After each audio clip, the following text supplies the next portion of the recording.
बिस्मिल्लाहिर्रहमानिर्रहीम। अस्सलाम वालेकुम। How are you students. आज हम क्लास 10 का यूनिट नंबर 4 स्टार्ट कर रहे हैं। यूनिट नंबर 4 का नाम है फंक्शंस एंड ग्राफ्स। तो आइए देखते हैं कि फंक्शंस क्या होते हैं और ग्राफ्स क्या होते हैं। पहले हम फंक्शन को डिफ़ाइन करते हैं कि फ़ंक्शन क्या होता है। फंक्शन को डिफ़ाइन करने से पहले ये दो सेट बनाए हैं मैंने। एक है एक्स सेट, एक है वाई सेट। एक्स सेट के अंदर मेरे पास 3 एलिमेंट्स हैं, वाई सेट में भी मेरे पास 3 एलिमेंट्स हैं। अब एक्स और वाई का आपस में रिलेशन बनाते हैं। एक्स में से एक एलिमेंट लिया, वाई में से एक एलिमेंट लिया। एक्स में से एक एलिमेंट लिया, वाई में से एक एलिमेंट लिया, यानी एक्स वाले एलिमेंट्स का वाई वाले एलिमेंट्स के साथ रिलेशन बनता जा रहा है। इसी तरह इसका ये एलिमेंट भी लिया। अब देखें, एक्स के अंदर जो तीनों एलिमेंट्स हैं वो तीनों यूज़ हो गए हैं और एक ही दफ़ा यूज़ हुए हैं। इसी तरह वाई के अंदर 3 एलिमेंट्स हैं, तीनों ही इस्तेमाल हो गए हैं और तीनों एक ही दफ़ा इस्तेमाल हुए हैं। तो इसे बोलते हैं 1 to 1 रिलेशन, यानी इधर से भी और इधर से भी कोई ऐसा एलिमेंट नहीं जो 2 दफ़ा यूज़ हुआ हो, 2 दफ़ा इस्तेमाल हुआ हो। तो इसे हम बोलते हैं 1 to 1, यानी हर एलिमेंट एक ही दफ़ा यूज़ हुआ है, चाहे वो एक्स में है चाहे वो वाई में है। तो ये एक रिलेशन है। असल में एक्स और वाई का आपस में क्या रिलेशन है, ये डायग्राम हमें बता रही है कि एक्स और वाई का आपस में 1 to 1 रिलेशन है। यानी ना तो इसका कोई एलिमेंट 2 दफ़ा यूज़ हुआ है, ना ही इसका कोई एलिमेंट 2 दफ़ा यूज़ हुआ है। तो इसको हम ऐसे लिख सकते हैं और इसे हम f ज़ाहिर करेंगे। f से मुराद होता है फंक्शन, यानी 2 सेट हैं हमारे पास। एक को हमने x का नाम दे दिया, एक को y का नाम दे दिया। दोनों सेट्स के दरमियान जो आपस में रिलेशन है वो 1 to 1 है, कोई भी एलिमेंट रिपीट नहीं हो रहा। इसको मैं एक और सेट बना के आपको दिखाता हूँ ताकि आपको मज़ीद क्लियर हो कि ये 1 to 1 क्या होता है। मेरे पास ये 2 सेट हैं, एक को x का नाम दे दिया, एक को y का नाम दे दिया। यहाँ लिखा 1 2 3, यहाँ लिखा 6 7 8। अब यहाँ से x में से मैंने एक मेंबर लिया और y में से एक मेंबर लिया। अब x में से एक मेंबर लिया, y में से एक मेंबर लिया, x में से एक मेंबर लिया, y में से एक मेंबर लिया। अब देखें, दोनों सेटों में आपके पास 3 एलिमेंट्स हैं। इधर से भी 3 एरो निकल रहे हैं और इधर से भी 3 एरो पहुंच रहे हैं। देखा जाए तो 3 एलिमेंट्स हैं और 3 एरो यानी 3 जो आपस में लिंक हैं वो बन रहे हैं, लेकिन ये 1 to 1 लिंक नहीं बन रहे। क्यों? क्योंकि ये जो इधर 1 है ये एक दफ़ा, इधर ये एक दफ़ा यूज़ हो रहे हैं, लेकिन इधर ये 2 दफ़ा यूज़ हो रहा है। यानी 1 जो है इधर 6 के साथ भी लिंक कर रहा है, 1 जो है इधर 7 के साथ भी लिंक कर रहा है। तो इसका मतलब है कि ये जो एलिमेंट है 1, ये 2 टाइम्स यूज़ हुआ है। उसके बाद ये जो दूसरा एलिमेंट है ये यूज़ हुआ ही नहीं, और तीसरा जो एलिमेंट है वो एक दफ़ा यूज़ हुआ है, लेकिन वाई में जाके जो पहले से यूज़ हो चुका है वहाँ उसके साथ जाके यूज़ हो रहा है। तो इसका मतलब है कि इन दोनों के दरमियान जो रिलेशन है वो 1 to 1 नहीं है। क्यों? क्योंकि इसके तमाम एलिमेंट्स यूज़ ही नहीं हो रहे। पहली शर्त तो ये है कि इसके तमाम एलिमेंट्स यूज़ होने चाहिए। जो हमारे पास पहला सेट होता है उसके जितने भी मेंबर हैं वो सारे के सारे यूज़ होने चाहिए। ये पहली शर्त होती है फंक्शन होने के लिए। और दूसरी शर्त ये है कि जितने भी एलिमेंट यूज़ हो रहे हैं सारे के सारे वो एक दफ़ा यूज़ होने चाहिए। एक से ज़्यादा दफ़ा यूज़ होंगे तो फिर भी वो फंक्शन नहीं है। तो इसलिए हम कह सकते हैं फंक्शन के लिए 2 कंडीशंस हैं, 2 शर्तें हैं पहली शर्त ये है कि जो हमारा x यानी पहला सेट है उसके तमाम एलिमेंट्स यूज़ होने चाहिए। दूसरी शर्त ये है कि उसके जो यूज़ हो रहे हैं एलिमेंट्स वो एक दफ़ा यूज़ हों, जैसा कि ये है। अब इसमें x के सारे एलिमेंट्स यूज़ हो रहे हैं और सारे के सारे एक दफ़ा यूज़ हो रहे हैं, इसलिए ये 1 to 1 है। ये 1 to 1 नहीं है। और 1 to 1 जो रिलेशन होता है वो फंक्शन होता है। ये भी रिलेशन है, ये भी रिलेशन है, लेकिन ये 1 to 1 रिलेशन है, ये 1 to 1 रिलेशन नहीं। तो 1 to 1 रिलेशन जो है वो हमेशा फंक्शन होता है। तो अब आए फंक्शन के लिहाज से बात करते हैं। तो ये मैंने रिलेशन लिखा f, ये बेसिकली जाहिर कर रहा है कि f एक फंक्शन है। अब फंक्शन कैसे है? x जो है वो y के साथ 1 to 1 रिलेशन में है, यानी f एक ऐसा फंक्शन है, ऐसा रिलेशन है जो x और y के दरमियान 1 to 1 है, यानी ऐसे 1 to 1, ऐसे वाला नहीं। तो इसमें f जो है वो फंक्शन है, x जो है वो डोमेन है, y जो है वो रेंज है। यानी पहला सेट जो होता है उसे हम डोमेन कहते हैं और जो दूसरा सेट है उसे हम रेंज कहते हैं। अब ये डोमेन और रेंज क्या होती है? डोमेन का मतलब कि जो हम फंक्शन की वैल्यू पुट करते जाते हैं, x की वैल्यू पुट करते जाते हैं। यहाँ मैंने एक फंक्शन लिखा y is equal of x। इसकी मैं कोई एग्जांपल भी लिख देता हूँ, y is equal to x plus 1। तो ये हमारे पास y की शक्ल में एक फंक्शन है जिसमें y और x दो वेरिएबल यूज़ हो रहे हैं। ये जो x वेरिएबल है यानी डोमेन वाले जो हमारे पास एलिमेंट्स हैं, डोमेन वाले जो हमारे पास मेंबर हैं, उन्हें हम इंडिपेंडेंट वेरिएबल्स कहते हैं, इंडिपेंडेंट वेरिएबल्स। और जो y की वैल्यूज़ हैं उन्हें हम डिपेंडेंट वेरिएबल कहते हैं। इंडिपेंडेंट वेरिएबल वो होता है कि जिसकी वैल्यू हम चेंज करते हैं खुद ब खुद चेंज नहीं होती, और डिपेंडेंट वेरिएबल वो होता है कि जिसकी वैल्यू खुद ब खुद चेंज हो जाती है। इसकी वैल्यू हम चेंज करते हैं, इसकी वैल्यू खुद ब खुद चेंज हो जाती है, इसकी वैल्यू हम चेंज नहीं करते। फ़र्ज़ करें मैंने यहाँ पे लिखा 2, x की वैल्यू मैंने 2 लिखी, तो ये मैंने खुद चेंज की, तो ये हो गया 2 + 1 इज़ इक्वल टू 3। अब ये जो 3 है ये y का आंसर है। अगर मैं x की जगह पे लिख देता हूँ 5, तो ये 5 + 1 इज़ इक्वल टू 6। अब ये जो 6 है ये y की वैल्यू है। मैं x की वैल्यू चेंज कर रहा हूँ, y की वैल्यू ऑटोमेटिकली चेंज हो रही है।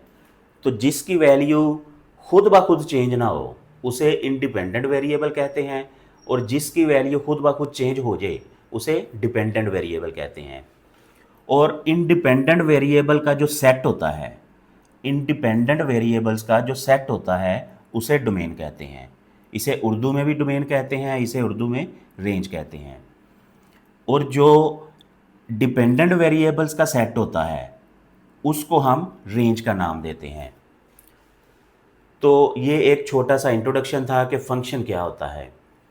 अब फंक्शन में देखें, फंक्शन में जो भी वैल्यूज़ हैं, यहाँ मैं x की वैल्यू चेंज करता जा रहा हूँ, उसकी वजह से y की वैल्यू चेंज होती जा रही है। तो यहाँ x की वैल्यू मैंने 2 पुट की थी, y की वैल्यू हमें 3 मिली थी, तो इन दोनों को मिला के हमें एक पॉइंट मिल गया, a का नाम दे दिया। इसी तरह 5 और 6 ये दूसरा पॉइंट मिल गया, इसको b का नाम दे दिया। इसी तरह हम और वैल्यूज़ पुट करते जाएंगे, हमें और पॉइंट्स मिलते जाएंगे, C D E F, काफ़ी सारे पॉइंट्स मिलेंगे। अब इन पॉइंट्स को जब हम कोऑर्डिनेट सिस्टम पे ड्रॉ करते हैं, X Y coordinate system, X Y, तो इस तरह हम जब पॉइंट्स ड्रॉ करते हैं और उन पॉइंट्स को एक स्ट्रेट लाइन या स्मूथ लाइन मिलाने से जो हमें एक शेप मिलती है उसे हम ग्राफ कहते हैं। तो ये हमारा ग्राफ है। इसका मतलब है कोई भी फंक्शन है, किसी भी किस्म का फंक्शन है, तो उसका ग्राफ हम बना सकते हैं। ग्राफ आपका क्लास 9 में भी काफ़ी आपने सीखा है तो यहाँ पे भी हम कुछ ग्राफ्स के क्वेश्चंस किया करेंगे।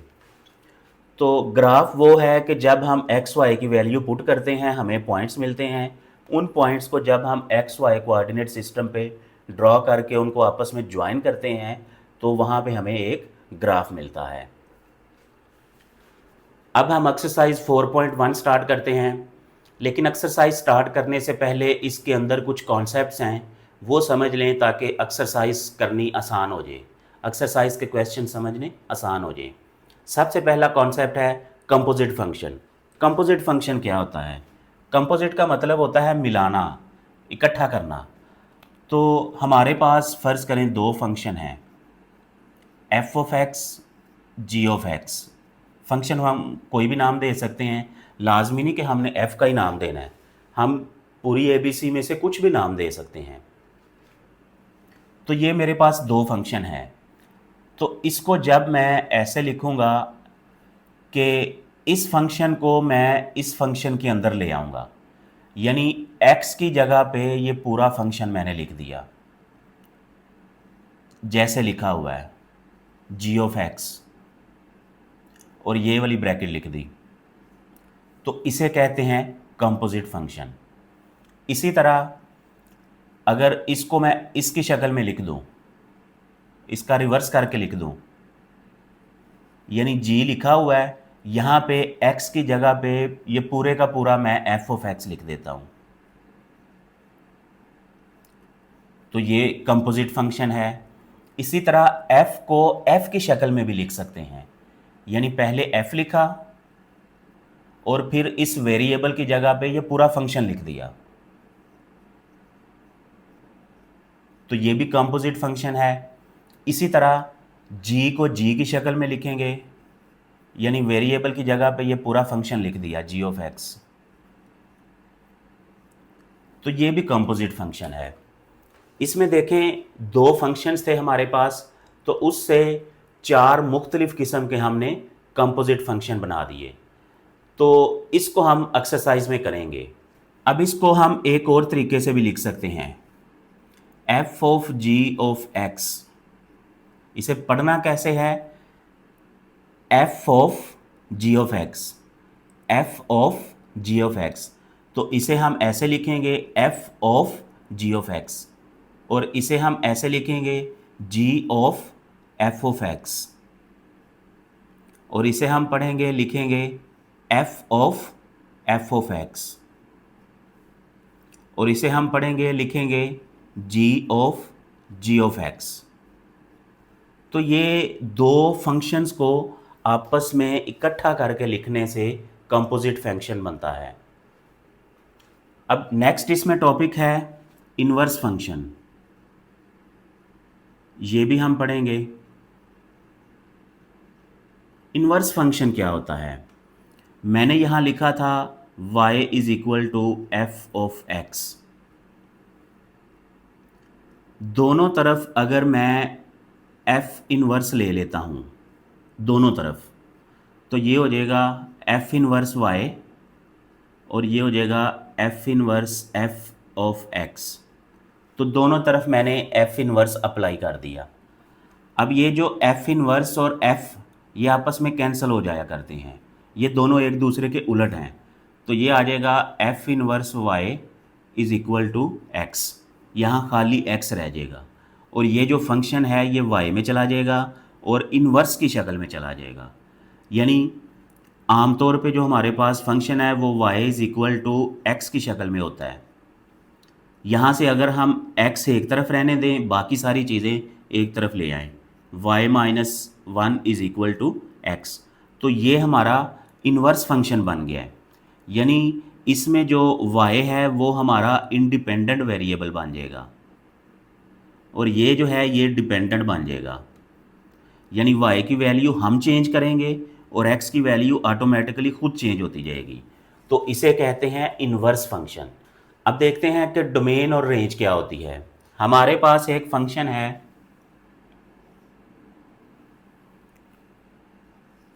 y is equal to x plus two. अब मैं यहाँ पे x की वैल्यूज़ पुट करता जाता हूँ। मैंने वैल्यू पुट की -2, तो ये इसमें -2 + 2 हो के ये आ गया 0।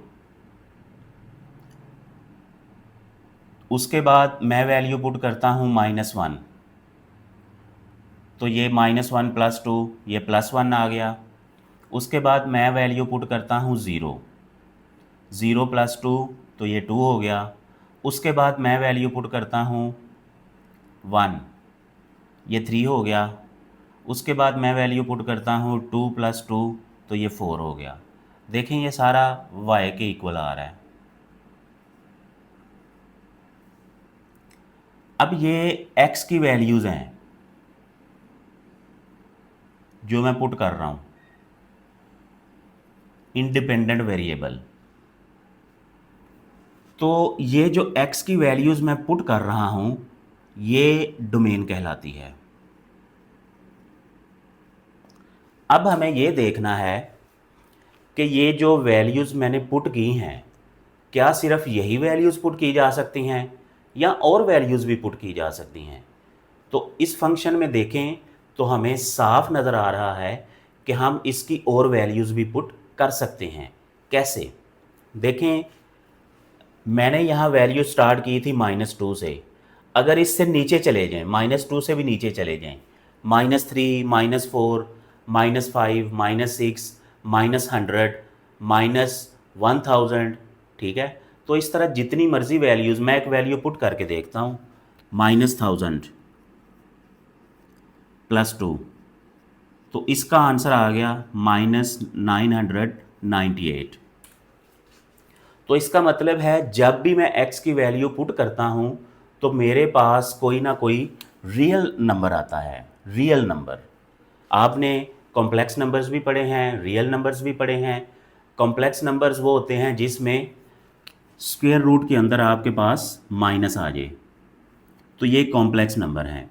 इसी तरह आपने ये भी पढ़ा है कि अगर डिवीजन के नीचे ज़ीरो आ जाए तो ये भी रियल नहीं होता और ये भी रियल नहीं होता।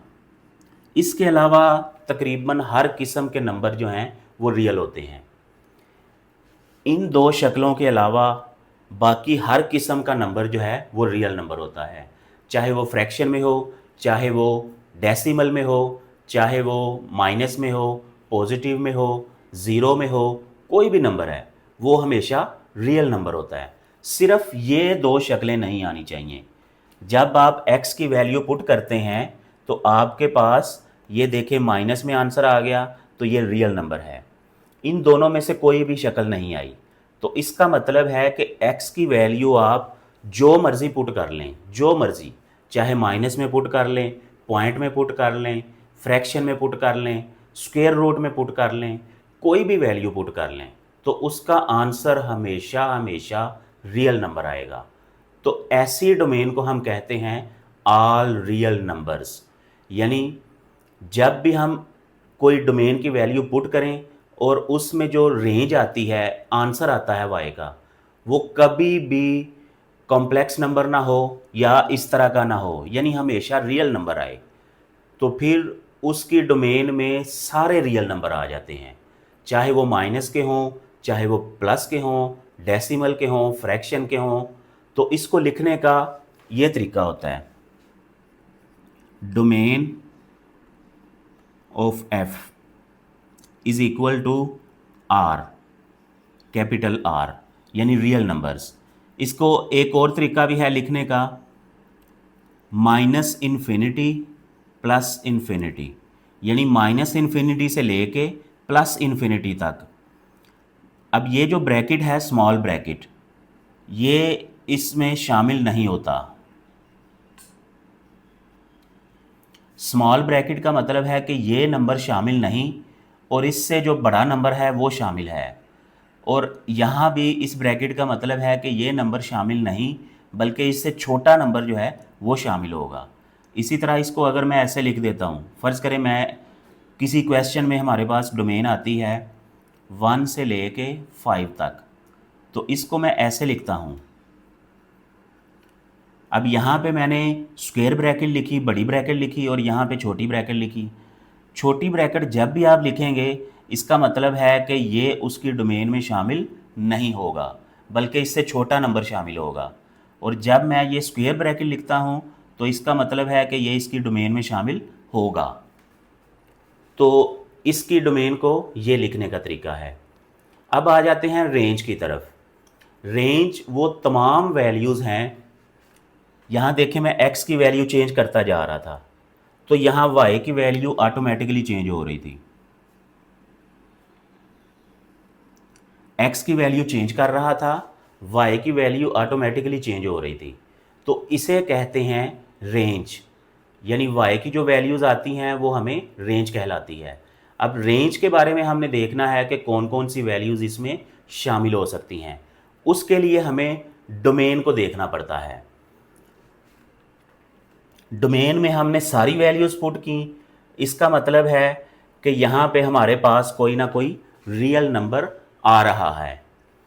अगर ऐसा होता कि हम डोमेन में कोई वैल्यू पुट करते और हमारे पास वो रियल नंबर ना आता बल्कि इनमें से कोई आ जाता, तो फिर ये नंबर तो हमने शामिल नहीं करना।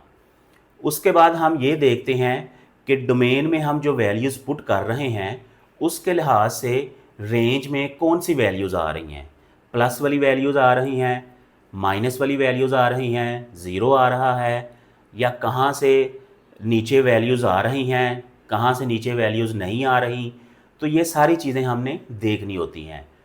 तो यहाँ पे हमारे पास हर किस्म की रेंज आएगी, माइनस भी आएगी, प्लस भी आएगी, फ्रैक्शन में भी आ सकती है, हर किस्म की रेंज आ सकती है। तो इसलिए इसे हम रेंज को रियल नंबर्स का नाम देते हैं। तो इसकी रेंज को भी हम लिखेंगे इस फंक्शन की range of f is equal to r। तो अगर हम इसको इसकी शक्ल में लिखें तो ये होगा माइनस इन्फिनिटी प्लस इन्फिनिटी।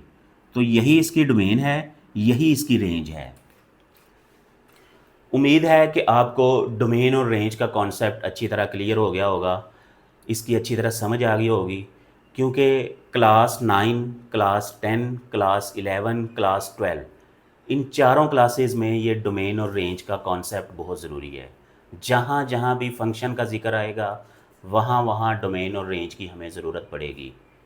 और क्लास 11, 12 इसमें तो बहुत ज़्यादा ज़रूरत है, बहुत ज़्यादा ज़रूरत है इस कॉन्सेप्ट की। अब एक्सरसाइज 4.1 का क्वेश्चन नंबर 1 स्टार्ट करते हैं। इसमें दो फंक्शन गिवन है, एफ ऑफ एक्स गिवन है, जी ऑफ एक्स गिवन है। आगे वो कह रहा है देन फाइंड। तो इसमें क्या फाइंड करना है, F of X plus G of X, यानी इन दोनों फंक्शंस को हमने प्लस करना है, ऐड करना है। तो यहाँ हम लिखेंगे F of X plus G of X is equal to, अब यहाँ पहले हमारे पास एफ ऑफ एक्स है तो उसकी वैल्यू लिख लेंगे 2x प्लस 5, इसको मैंने ब्रैकेट में लिख दिया, ये वाला प्लस लिखा। अब जी ऑफ एक्स की वैल्यू पुट करेंगे 3x माइनस 2। अब दोनों की ब्रैकेट्स ओपन कर लें, 2x plus 5 plus 3x minus 2। अब ये 2x 3x क्योंकि ये टर्म्स हैं एक जैसी टर्म्स हैं, तो ये हो जाएगा और 5 में से 2 माइनस हो के प्लस 3 रह जाएगा। तो ये हमारा आंसर है। क्वेश्चन 1 का पार्ट 1 कंप्लीट हो गया। इसी तरह इसका सेकंड पार्ट है F of X minus G of X. तो इसको भी सॉल्व करते हैं। F of X minus G of X, पहले हम एफ ऑफ एक्स लिखेंगे 2x प्लस 5, अब ये माइनस लिखेंगे। अब जी ऑफ एक्स की वैल्यू 3x माइनस 2। अब ब्रैकेट्स ओपन कर लें, 2x प्लस 5। अब इस माइनस की वजह से ये वाले सिंबल चेंज हो जाएंगे, ये प्लस था माइनस हो गया, ये माइनस था प्लस हो गया। अब 2x माइनस 3x, इन दोनों को इकट्ठा कर लें, बड़ी रकम को ऊपर लिख दिया, छोटी को नीचे, तो बड़ी में से छोटी माइनस कर दी और बड़ी रकम का सिंबल, तो ये आ जाएगा -1x। और जब 1 कोफिशेंट होता है तो उसको हम नहीं लिखा करते, तो ये आ जाएगा -x। अब 5 + 2 7 होता है, तो ये इसका आंसर आ जाएगा। Question number 1 is completed. अब क्वेश्चन नंबर 2 स्टार्ट करते हैं। क्वेश्चन नंबर 2 में भी हमें f of x g of x दो फंक्शंस गिवन हैं। अब आगे इसके 4 पार्ट्स हैं। पहले पार्ट में कह रहा है कि f of x dot g of x, यानी इन दोनों फंक्शंस को आपने मल्टीप्लाई करना है। तो आइए इसे मल्टीप्लाई करते हैं। f of x dot g of x, पहले हमारे पास f वाला फंक्शन है तो उसकी वैल्यू पुट कर ली, ब्रैकेट में लिख दी। अब ये डॉट है दूसरा फंक्शन 2x + 4। अब इसका मतलब है ये मल्टीप्लाई होंगे। मल्टीप्लाई का उसूल है कि इस ब्रैकेट का जो पहला मेंबर है, पहली टर्म है, उसको इससे मल्टीप्लाई करें, फिर इससे मल्टीप्लाई करें, तो ये आ जाएगा 2x²। इसको जब 2x से मल्टीप्लाई किया 2x² हो गया, और जब 4 से मल्टीप्लाई करेंगे ये हो जाएगा 4x। ये पहली टर्म हमारी कंप्लीट हो गई। अब दूसरी टर्म को स्टार्ट करते हैं। दूसरी टर्म को पहले हम इससे मल्टीप्लाई करेंगे, ये हो जाएगा 4x। अब इसी टर्म को इससे मल्टीप्लाई करेंगे, ये हो जाएगा +8 2x²। अब ये दोनों एक जैसी रकमें हैं x के लिहाज से। याद रखें, लाइक टर्म या एक जैसी टर्म जो हैं वो वेरिएबल और उसकी पावर के लिहाज से होती हैं, कोफिशिएंट के लिहाज से नहीं होती। कोफिशिएंट डिफरेंट हो सकते हैं, सेम भी हो सकते हैं, डिफरेंट भी हो सकते हैं। इस केस में दोनों सेम है। तो +4 + 4 +8x हो गया, तो ये इसका आंसर आ गया। अब इसी का नेक्स्ट पार्ट है। सेकंड पार्ट में कह रहा है आपने g of x dot f of x find करना है। तो इन दोनों को हम मल्टीप्लाई करेंगे। g of x dot f of x is equal to, अब हम g वाला फंक्शन पहले लिखेंगे। तो g की वैल्यू है 2x + 4, f की वैल्यू x + 2। इन दोनों को मल्टीप्लाई करें। इस फंक्शन को पहले इससे मल्टीप्लाई करें 2x²। अब इसी को इससे मल्टीप्लाई करें तो ये हो जाएगा +4x। अब इसको पहले इससे मल्टीप्लाई करें 4x। अब दूसरे मेंबर को दूसरे मेंबर से मल्टीप्लाई करें +8, तो ये हो गया 2x² + 8x + 8। तो ये इसका आंसर है। यहाँ देखें दोनों आंसर बिल्कुल सेम नज़र आ रहे हैं आपको। इसका मतलब है कि दो फंक्शंस को जब हम पोजीशन चेंज करके आपस में मल्टीप्लाई करते हैं तो आंसर में कोई फ़र्क नहीं पड़ता, आंसर सेम आते हैं। इसका मतलब है कि दो फंक्शंस मल्टीप्लाई के लिहाज से ये आपस में कम्यूटेटिव होते हैं आमतौर पे, ये कम्यूटेटिव है। अब क्वेश्चन नंबर 2 का पार्ट 3 करते हैं। इसमें दो फंक्शंस को डिवाइड करना है हमने, f of x divided by g of x। तो आइए इसे स्टार्ट करते हैं। f of x divided by g of x, values put कर लें। ऊपर f ऑफ x है तो ये हम लिख लेंगे x + 2, और नीचे g ऑफ x है तो ये लिखेंगे 2x + 4। अब ऊपर वाला तो सिंप्लीफाई नहीं हो सकता, नीचे वाले में से 2 कॉमन आ सकता है। 2 कॉमन आएगा तो इधर x + 2 रह जाएगा। अब ऊपर भी हमारे पास x + 2 है तो इन दोनों को कैंसिल कर सकते हैं। ऊपर आ जाएगा 1, नीचे आ जाएगा 2, तो ये इसका आंसर आ गया। अब इसी तरह इसका लास्ट पार्ट करते हैं, पार्ट नंबर 4। ये है g of x divided by f of x। तो इसको जब हम सॉल्व करेंगे तो इसकी वैल्यूज़ लिखेंगे। g ऑफ x ऊपर है, f ऑफ x नीचे डिवाइड हो रहा है। g ऑफ x की वैल्यू लिखी 2x + 4, और नीचे f ऑफ x की वैल्यू लिखी x + 2। यहाँ से 2 कॉमन ले लें, x + 2 डिवाइडेड बाई x + 2। अब ये ऊपर वाला और नीचे वाला फैक्टर सेम है, कैंसिल हो जाएगा, आंसर आ जाएगा 2। अब देखें दोनों का आंसर सेम नहीं आ रहा, ये 1/2 है और ये 2 है, तो ये दोनों डिफरेंट आंसर्स हैं। इसका मतलब है कि डिवीजन में दो फंक्शंस कभी भी कम्यूटेटिव नहीं होते नॉर्मली, आमतौर पे कम्यूटेटिव नहीं होते।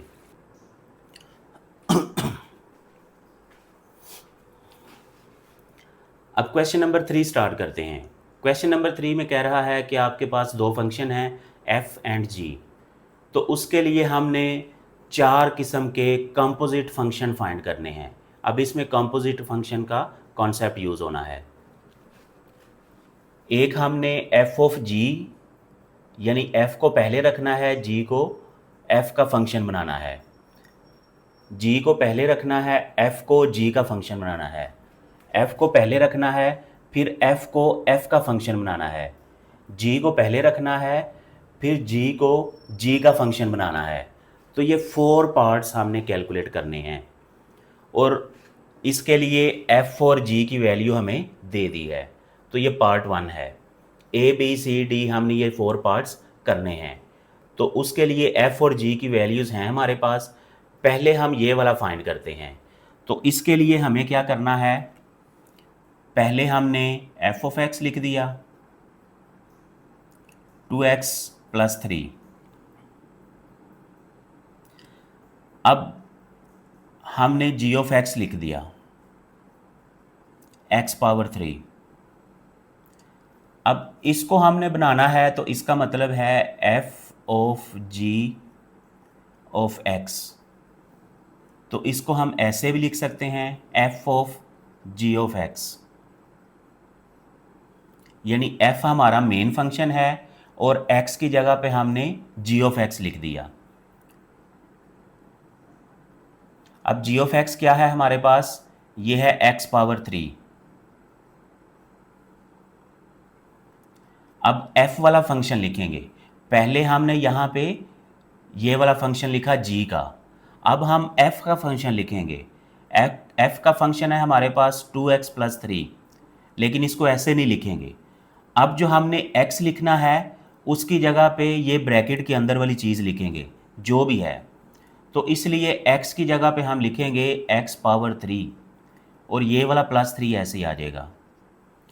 यानी अब जो हमने f लिखना है, फंक्शन लिखना है, उसमें ये वाला वेरिएबल यूज़ होना है, ये पूरे का पूरा जो भी इस ब्रैकेट में लिखा होगा। तो अब ये हमारा इसका आंसर आ गया पार्ट ए का, f of g of x। अब हम इसका पार्ट 2 करते हैं। इसके लिए g of f of x हमें चाहिए। तो g ऑफ f x ये बराबर होता है g of f of x। अब g वाला फंक्शन हमारा मेन फंक्शन बन गया है, इसको हम बाहर रखेंगे और x की जगह पे f ऑफ x लिख दिया। अब हम देखेंगे कि ये f ऑफ x लिखा हुआ है, तो f ऑफ x की वैल्यू पुट कर देंगे। ये है हमारे पास 2x + 3। ये हमने f ऑफ x अप्लाई कर दिया। अब हमने g वाला फंक्शन लिखना है। g वाला फंक्शन वैसे तो हमारे पास ये है, लेकिन अब हम x नहीं लिखेंगे बल्कि x की जगह पे ये सारा कुछ लिख देंगे।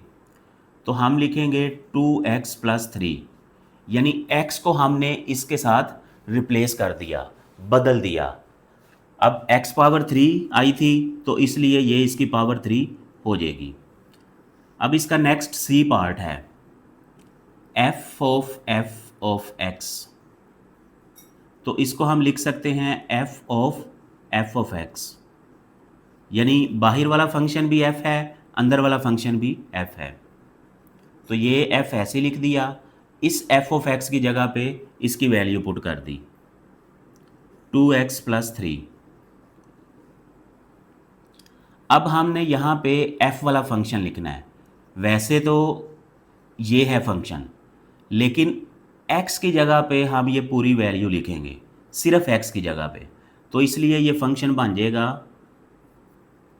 2 × 2x + 3 + 3, यानी x की जगह पे हमने ये पूरी वैल्यू पुट कर दी।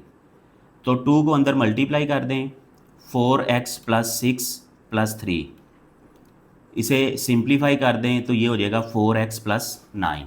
तो ये इसका आंसर है। अब इसका लास्ट पार्ट है ये है जी ऑफ एक्स, तो इसे हम लिख सकते हैं जी ऑफ एक्स।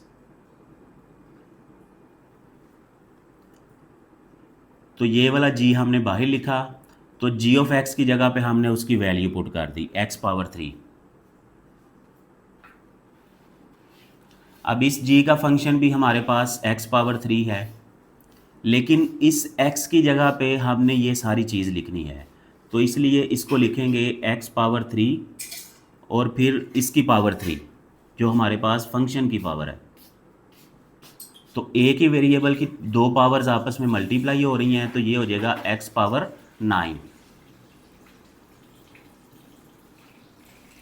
तो पार्ट 1 के लिहाज से हमने चारों पार्ट्स कर, अब पार्ट नंबर 2 करेंगे। अब पार्ट 2 करते हैं। इसमें f और g की वैल्यूज़ चेंज हो गई हैं। अब इनके लिहाज से हमने ये चारों फंक्शन कंपोजिट फंक्शन फाइंड करने हैं। तो पहला हमने फाइंड करना है f of g of x,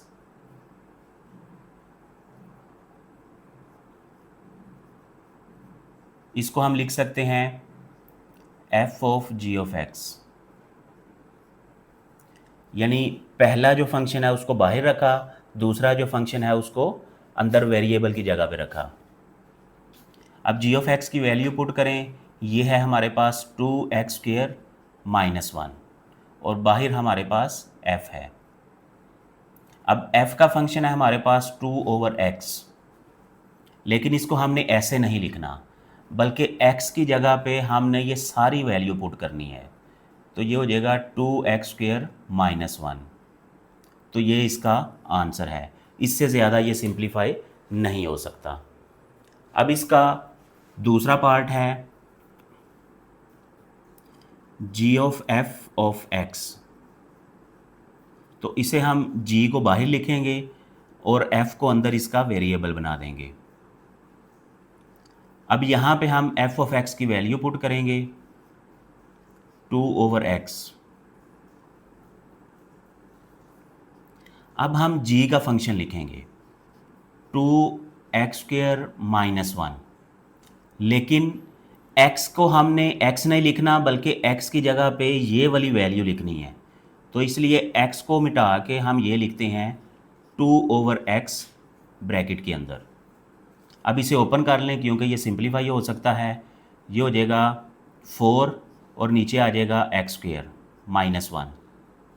अब ये 2 इससे मल्टीप्लाई होगा 8 हो जाएगा, और इन दोनों का एलसीएम भी ले लें, तो ये हो जाएगा, नीचे आ जाएगा x², ऊपर यहाँ पे आ जाएगा 8 माइनस, अब ये x² इससे क्रॉस मल्टीप्लाई होगा तो x² आ जाएगा। तो ये इसका आंसर है। अब हम पार्ट सी करते हैं, f ऑफ x, तो इसे लिखा f ऑफ x।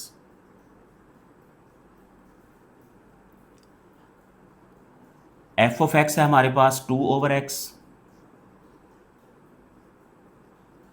अब यहाँ पे फिर हमारे पास f है, तो हम लिखेंगे 2/x, लेकिन x को x नहीं लिखना, बल्कि x की जगह पे ये सारी वैल्यू लिखेंगे।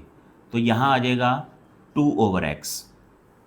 अब ये दो फ्रैक्शंस हैं, ये सबसे नीचे वाला नंबर ऊपर जाके मल्टीप्लाई हो जाएगा 2x/2, तो ये इससे कट हो गया, तो ये आंसर आ गया x।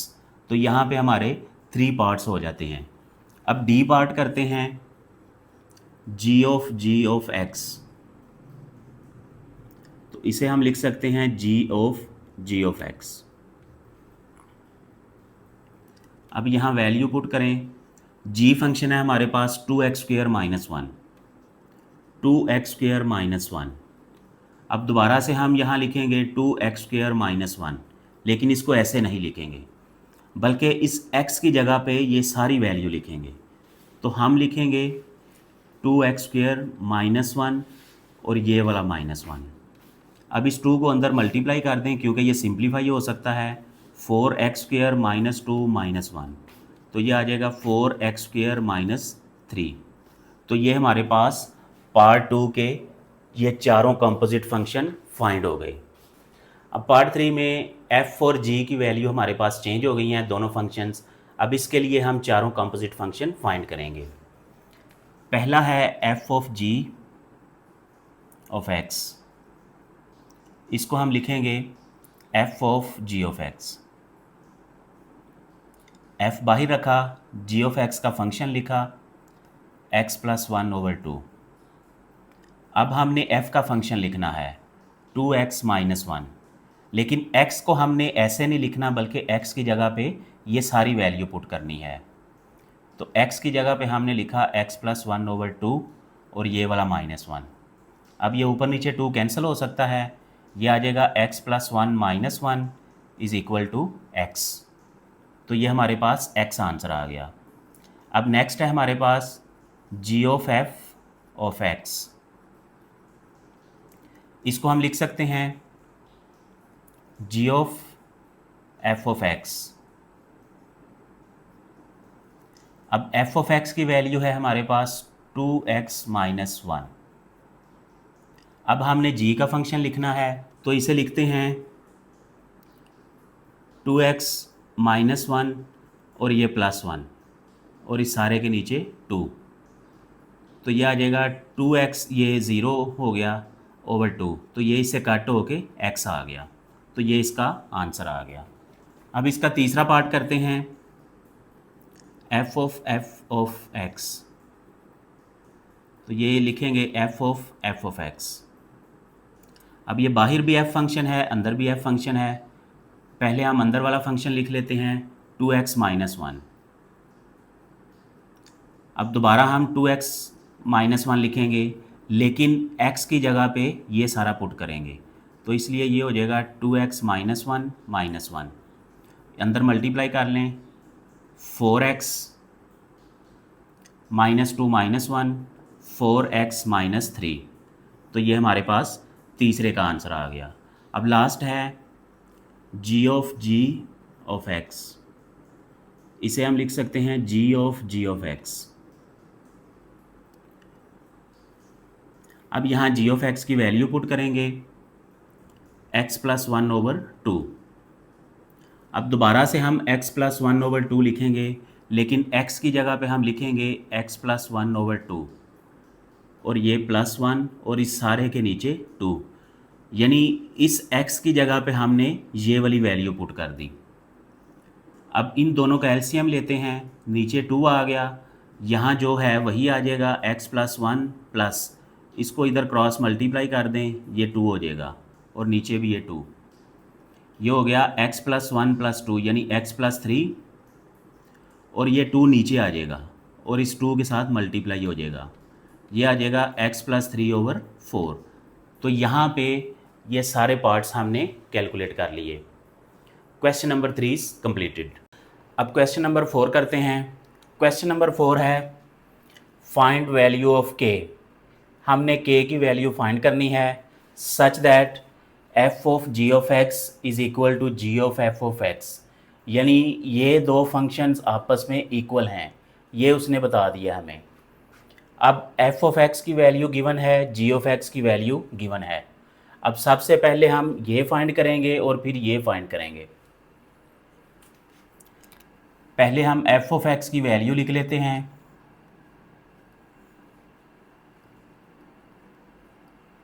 g ऑफ x की वैल्यू लिख लेते हैं।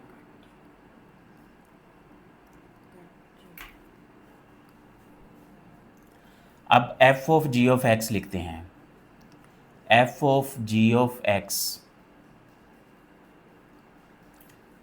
अब इस फंक्शन को हम पहले लिखेंगे और इसको हम ब्रैकेट में लिख लेते हैं x की जगह पे। अब g ऑफ x की वैल्यू हम लिखेंगे, यह है 6x minus k।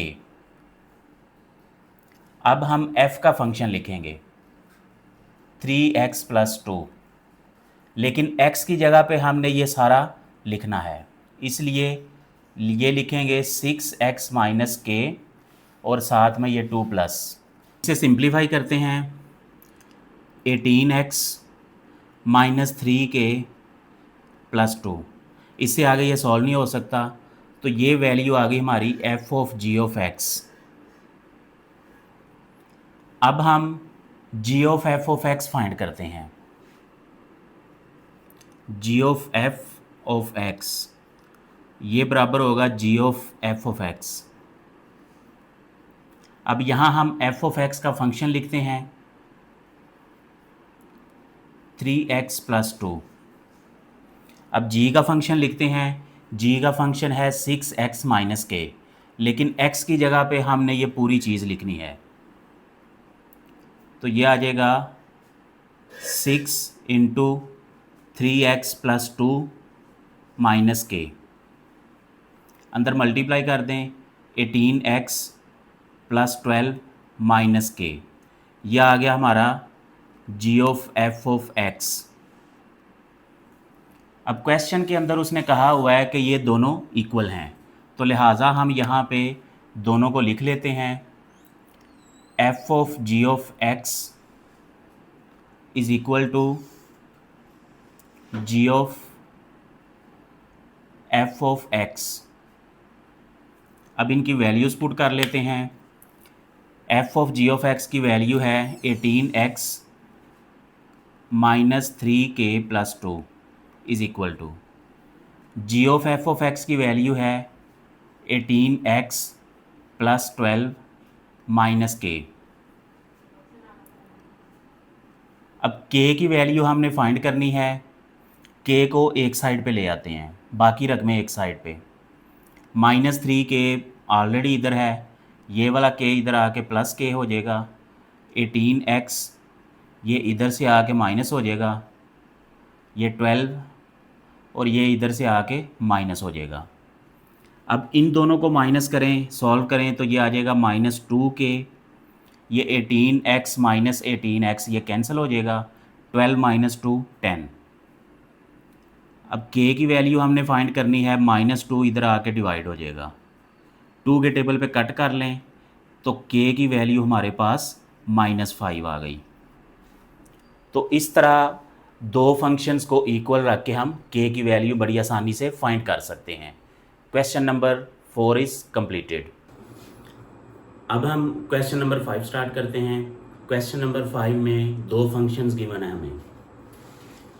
f of x given है 3x plus 2, g of x given है 2x प्लस 3। अब वो कहता है आपने इनकी वैल्यूज़ फाइंड करनी है। तो इसकी वैल्यू फाइंड करने के लिए हमें नज़र आ रहा है कि g वाला फंक्शन बाहर है, f वाला फंक्शन अंदर है, तो इन्हें हम लिख लेते हैं g of f of x। अभी हम x की शक्ल में लिखते हैं, तो ये बराबर होगा g ऑफ, अब यहाँ f ऑफ x का फंक्शन हम पुट करेंगे 3x प्लस 2।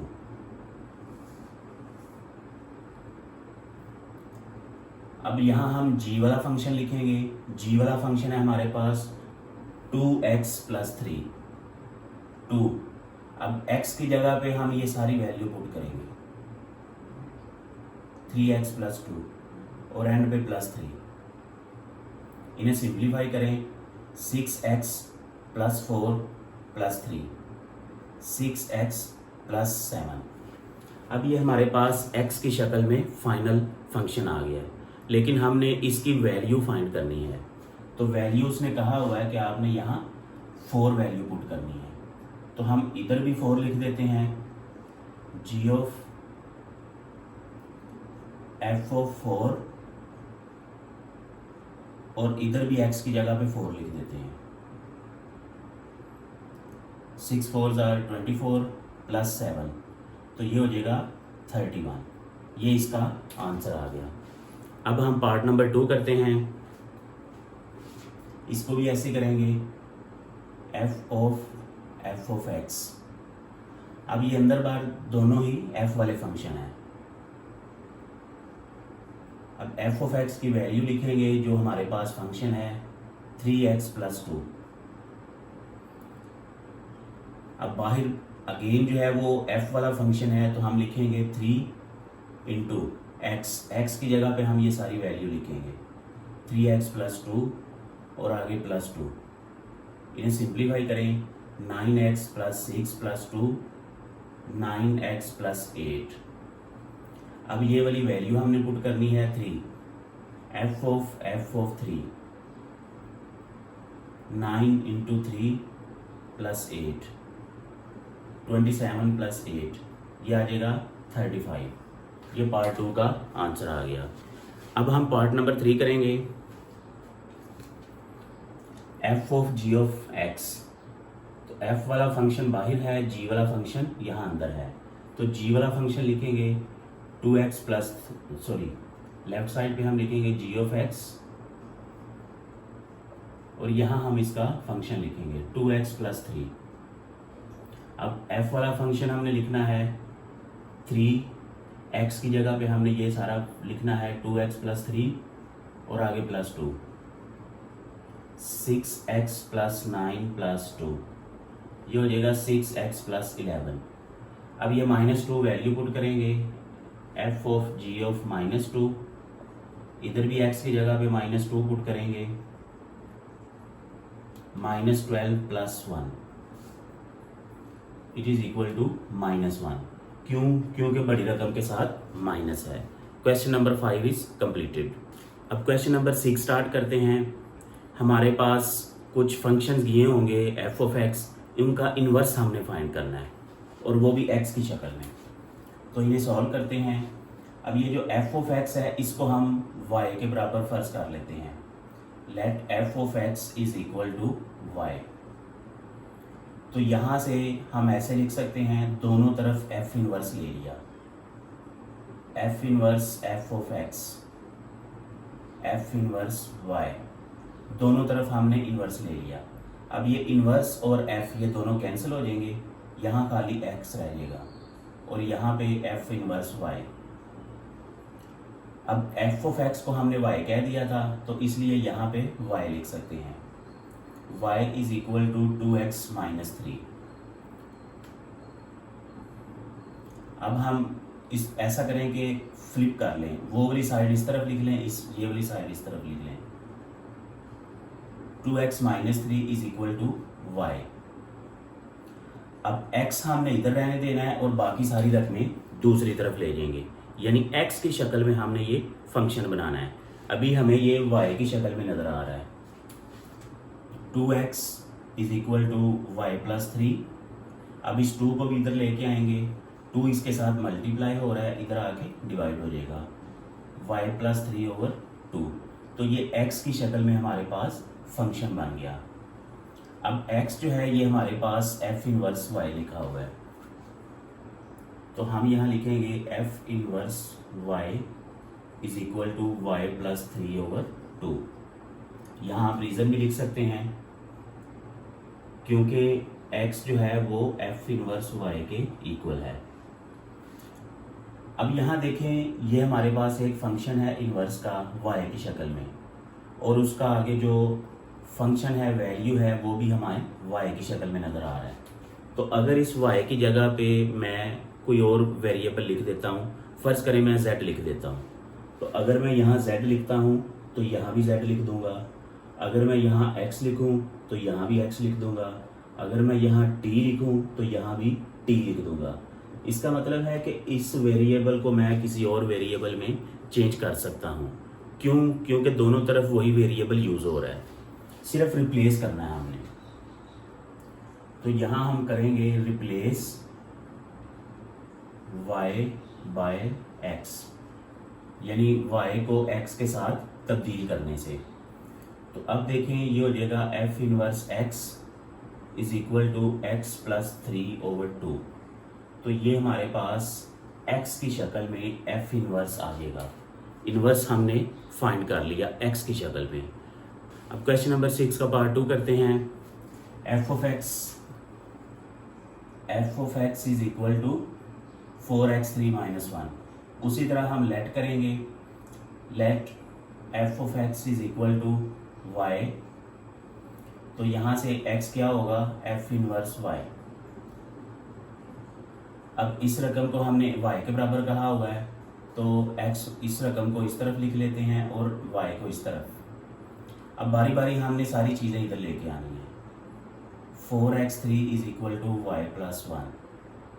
अब 4 को इधर लेके आएंगे, ये इधर आके डिवाइड होगा। अब यहाँ x पावर 3 है, लेकिन हमने x की शक्ल में फंक्शन फाइंड करना है, इसलिए दोनों तरफ इसका क्यूब रूट लेंगे। Take cube root on both sides. Urdu में आप लिखेंगे दोनों तरफ मकाब रूट लेने से। तो ये हो जाएगा x3 multiply 1/3 is equal to Y plus 1/4 1/3। तो ये इससे कैंसिल होके x is equal to Y plus 1/4। अब इसको हम ऐसे लिख सकते हैं, अब x को हमने कहा हुआ है y f इनवर्स y, तो यहाँ हम f इनवर्स y लिखेंगे और ये चीज़ ऐसे ही है y प्लस 1/4 इंडेक्स 3। तो इसको हम रिप्लेस कर देंगे x के साथ, रिप्लेस y बाय x। तो ये आ जाएगा f inverse x is equal to y plus 1/4 cube root 3। तो ये हमारे पास इसका आंसर आ जाएगा। अब क्वेश्चन 6 का पार्ट नंबर 3 करते हैं। f of x is equal to x minus 1 square root. तो उसी तरह हमने लेट किया f of x is equal to Y, x is equal to f inverse y। अब ये चीज़ सारी y के इक्वल है, इसे हम लिख लेंगे x minus 1 square root is equal to y।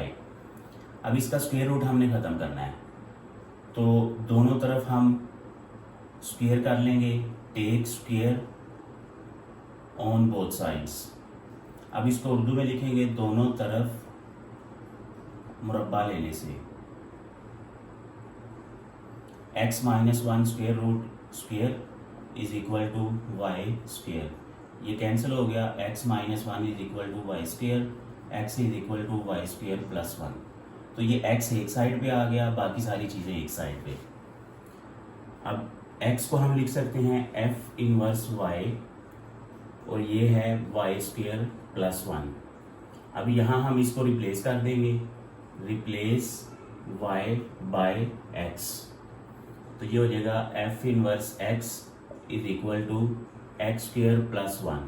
तो ये हमारे पास x की शक्ल में f इनवर्स आ गया। अब क्वेश्चन नंबर 7 करते हैं। क्वेश्चन नंबर 7 में दो फंक्शन गिवन है f of x g of x। तो उसके पार्ट 1 में कह रहा है कि आपने f इनवर्स x और g इनवर्स x ये दो फंक्शन फाइंड करने हैं। तो ये बिल्कुल उसी तरह सॉल्व होंगे जैसे हमने क्वेश्चन नंबर 6 किया है। इसमें हम f ऑफ x लिख लेते हैं, f of x is equal to 4x plus 2। अब यहाँ इसको हम y के बराबर फर्ज कर लेते हैं, let f of x is equal to y। तो x क्या होगा, f इनवर्स y। अब इसको हम y के बराबर रख लेते हैं, 4x plus 2 is equal to y। x को हमने इधर रहने देना है, बाकी नंबर्स को बारी बारी इधर लेके आते हैं। y minus 2, x is equal to y minus 2/4। अब x हमारा एक तरफ हो गया, y एक तरफ हो गया। तो ये जो फंक्शन है ये x की शक्ल में है। अब x को हम f इनवर्स y लिख सकते हैं, f inverse y is equal to y minus 2/4। अब इसमें वेरिएबल रिप्लेस कर देते हैं, रिप्लेस y बाय x। तो ये हो जाएगा f inverse x is equal to x minus 2/4। तो ये हमारा f इनवर्स x आ गया। इसी तरह हम g इनवर्स x फाइंड करते हैं। तो g ऑफ x फंक्शन लिखा 6x माइनस 18। इसमें लेट किया, let g of x is equal to y, x is equal to g inverse y। अब यहाँ पे इसको हम y के बराबर लिखेंगे 6x माइनस 18 is equal to Y, 6x is equal to Y plus 18। अब 6 इधर आके डिवाइड होगा y प्लस 18 ओवर 6। अब इसको हम f इनवर्स y में लिखेंगे, f inverse y is equal to y plus 18 over 6। अब इसमें वेरिएबल रिप्लेस कर दें, replace y by x, sorry यहाँ g है, तो ये हो जाएगा g inverse x is equal to x plus 18 over 6।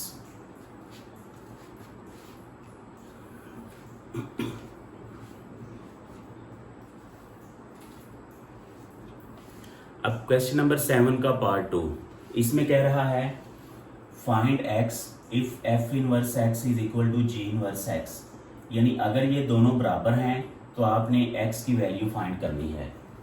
फर्ज करें आपको टेस्ट में या पेपर में ये क्वेश्चन पार्ट 2 के लिहाज से आ जाता है, तो उसमें क्या करेंगे, पहले आप f इनवर्स x फाइंड करेंगे, फिर g इनवर्स x फाइंड करेंगे, उसके बाद इन दोनों वैल्यूज़ को बराबर रखेंगे।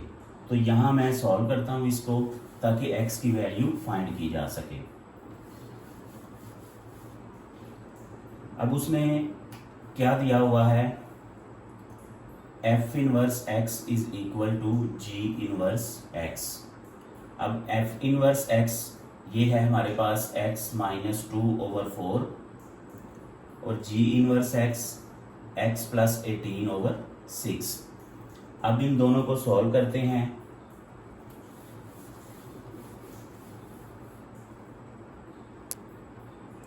ये 4 इधर आके क्रॉस मल्टीप्लाई हो जाएगा, 6 इधर आके क्रॉस मल्टीप्लाई हो जाएगा, 6 into x minus 2, 4 into x plus 18, अंदर मल्टीप्लाई कर दें, 6x माइनस 12, 4x प्लस 72।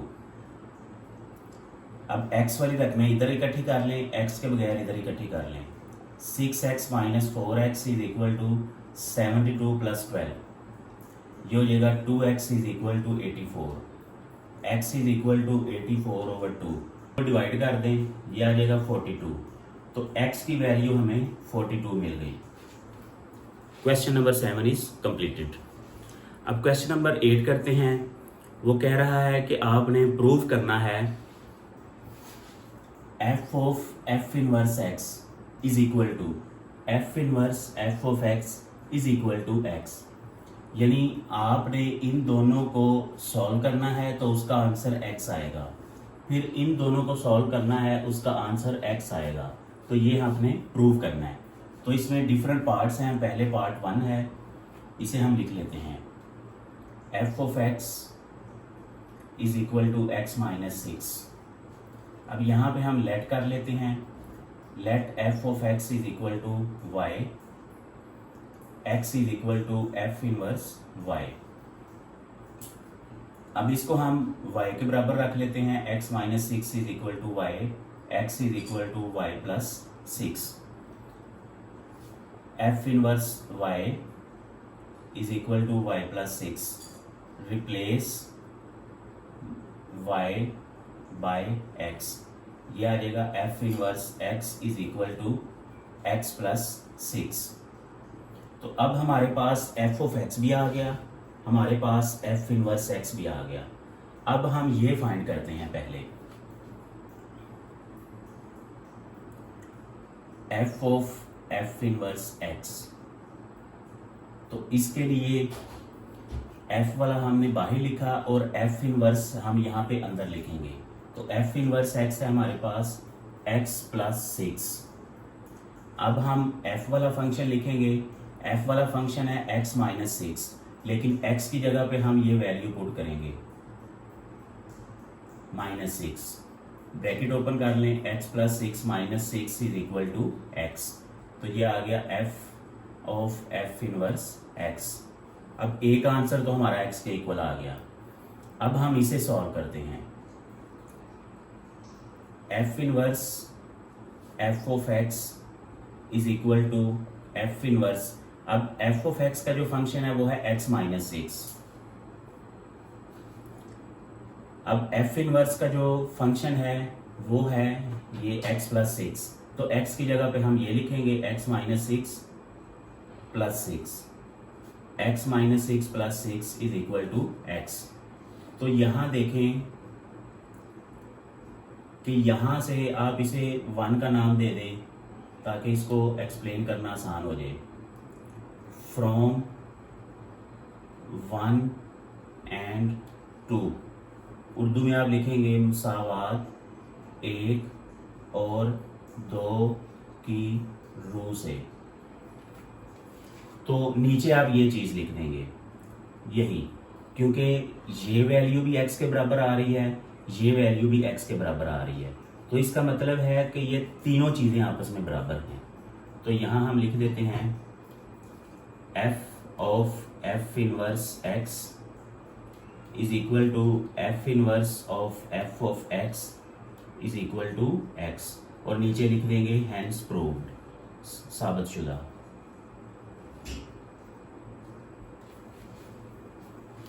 अब क्वेश्चन नंबर 8 का पार्ट 2 करते हैं।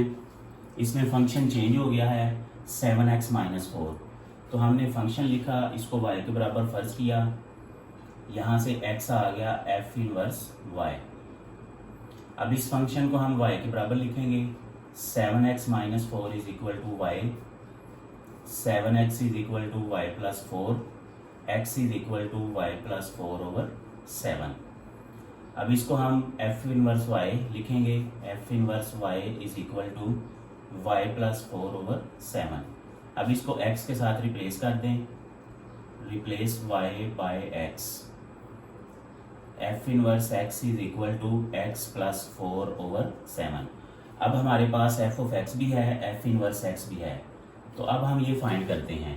पहले ये फाइंड करेंगे f of f inverse x, तो f इनवर्स x का फंक्शन है हमारे पास x प्लस 4 ओवर 7। अब f ऑफ x का फंक्शन है हमारे पास 7, x की जगह पे हमने ये सारी वैल्यू लिखनी है x प्लस 4 ओवर 7 माइनस 4। अब ये 7 से कैंसिल हो गया, x प्लस 4 माइनस 4, ये 4 माइनस 4 कैंसिल हो गया, x आ गया, इसको इक्वेशन 1 का नाम दे दिया। अब नेक्स्ट हमने फाइंड करना है f inverse f of x। पहले हम यहाँ अंदर f ऑफ x का फंक्शन लिखेंगे 7x माइनस 4। अब यहाँ पे f इनवर्स x का फंक्शन है हमारे पास x, तो x की जगह पे हम लिखेंगे 7x माइनस 4 और ये प्लस 4 ये वाला, और इसको डिवाइड कर देंगे 7 पे। अब ये कैंसिल होके 0 हो गया, 7x और 7 ये कैंसिल हो गया, तो खाली x बचा, इसको हमने 2 का नाम दे दिया। फ्रॉम 1 एंड 2 ये दोनों इक्वल हैं, बल्कि ये तीनों चीज़ें इक्वल हैं, लिहाजा ये हमने प्रूव कर दिया। अब क्वेश्चन नंबर 8 का पार्ट नंबर 3 करते हैं। इसमें फंक्शन चेंज हो गया है, f of x is equal to x minus 3 over 4। हमने ये फंक्शन लिखा, f ऑफ x को y के बराबर फर्ज किया, x is equal to f inverse y आ गया। अब इसको हम y के बराबर रखेंगे, x minus 3 over 4 is equal to y। 4 इधर आके पहले मल्टीप्लाई होगा, 4y, x is equal to 4y plus 3। अब ये x एक साइड पे हो गया, बाकी सारी चीज़ एक साइड पे, इसे लिख लें f inverse y is equal to 4y plus 3। Replace कर लें, रिप्लेस y बाय x, तो ये हो जाएगा f inverse x is equal to 4x plus 3। तो ये हमारे पास इनवर्स फंक्शन भी आ गया। अब हम बारी बारी इसमें वैल्यूज़ पुट करेंगे। यहाँ ब्रैकेट के अंदर है f इनवर्स x, तो f इनवर्स x वाला हम फंक्शन लिखेंगे 4x प्लस 3। अब f वाला फंक्शन लिखेंगे x माइनस 3 ओवर 4, तो x की जगह पे हम ये लिखेंगे 4x प्लस 3 और ये माइनस 3 और नीचे 4, ये कैंसिल हो गया, 4x ओवर 4 आ गया, ये आपस में कट हो गया तो x रह गया, इसको हमने इक्वेशन 1 का नाम दे दिया। अब इसका f इनवर्स बाहर है और f ऑफ x अंदर है यहाँ, तो यहाँ हम f ऑफ x की वैल्यू लिख लेंगे। f इनवर्स है हमारे पास 4x, अब x की जगह पे ये सारी चीज़ लिख लेंगे, x माइनस 3 ओवर 4, ये प्लस 3, ये 4 ऊपर नीचे कैंसिल, ये आ जाएगा x माइनस 3 और ये प्लस 3, ये भी कैंसिल हो गया तो x बचा। तो यहाँ से हमें इक्वेशन 2 मिल गई और ये सारा प्रूफ हो गया। अब क्वेश्चन नंबर 8 का लास्ट पार्ट करते हैं। इसमें फंक्शन चेंज हो गया है, f of x is equal to x minus 4 over x plus 2। तो यहाँ हमने फंक्शन लिखा, ये इन्वर्स लिया, अब इसको y के बराबर पुट करते हैं। x minus 4 over x plus 2 is equal to y। x minus 4 is equal to y into x plus 2। ये इधर आके मल्टीप्लाई हो गया, अंदर मल्टीप्लाई किया x y plus 2y, x minus 4। ये x वाली रकमें इधर इकट्ठी कर लें, x के बगैर इधर, x minus x y is equal to 2y plus 4। अब इसे 4 प्लस 2y लिख लें। यहाँ से x कॉमन लिया, 1 minus y is equal to 4 plus 2y। x is equal to 4 plus 2y over 1 minus y। f inverse y 4 plus 2y over 1 minus y। अब यहाँ पे हम y को x के साथ रिप्लेस कर लेते हैं, ये आ जाएगा f inverse x is equal to 4 plus 2x over 1 minus x। तो ये हमारे पास f इनवर्स x फंक्शन आ गया। अब यहाँ पे इसे वैल्यूज पुट करेंगे और सिंप्लीफाई करेंगे। f of inverse value put की, 4 plus 2x over 1 minus x. अब f की वैल्यू पुट करेंगे, x minus 4 over x plus 2। तो x की जगह पे हम लिखेंगे 4 plus 2x over 1 minus x minus 4 over, अब नीचे भी x है, ऊपर भी x है, नीचे भी x है, तो ऊपर भी हमने x की वैल्यू पुट की, ये वाली नीचे भी वैल्यू पुट करेंगे। x plus 4 plus 2x over 1 minus x और नीचे ये प्लस 2। अब इन्हें सिंप्लीफाई करते हैं।